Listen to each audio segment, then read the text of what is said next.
ناظرین السلام علیکم، اردو پیارا چینل میں خوش آمدید۔ آج ہمارا جو موضوع ہے وہ ہے دستان کی تعریف۔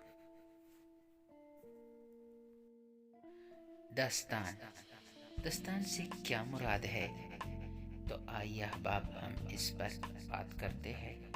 ہمارا جو موضوع ہے وہ ہے دستان۔ تو یہی سوال اکثر انٹرویو میں بھی پوچھا جاتا ہے کہ دستان سے کیا مراد ہے؟ دستان فارسی زبان کا لفظ ہے۔ دستان قصے اور کہانی کی ارتقائی شکل ہے۔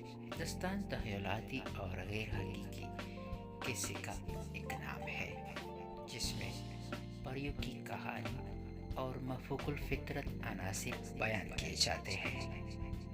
اس کی بنیادی خصوصیت طوالت ہے اور اس میں مرکزی قصہ ایک ہوتا ہے، مگر اس کے ساتھ ساتھ رفتہ رفتہ کئی واقعات اور کہانیاں شامل ہو جاتی ہے۔ دستان میں کچھ عناصر ہے جو درج ذیل ہے۔ دستان میں قصہ گوئی، فضا بندی، واقعہ درازی، کردار سازی اور دوسرے فنی تقاضے شامل ہیں۔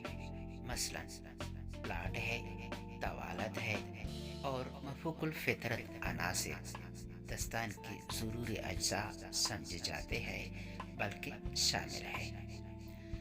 دستانوں کے قصے، اختراعی واقعات، غیر فطری کردار، مفوق الفطرت، طلسمی فضا، اسلوب بناوٹی اور پلاٹ تخیلی ہوتا ہے۔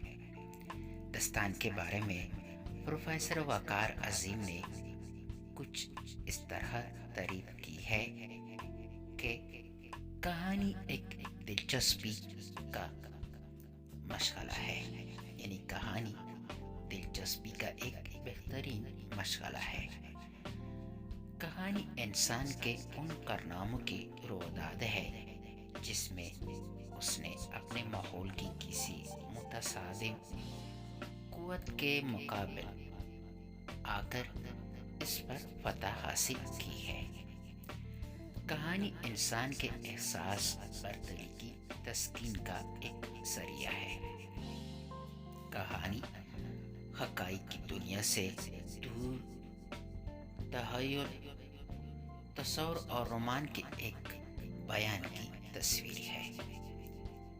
کہانی کا یہی تصور ہماری دستانوں کا بنیادی تصور ہے۔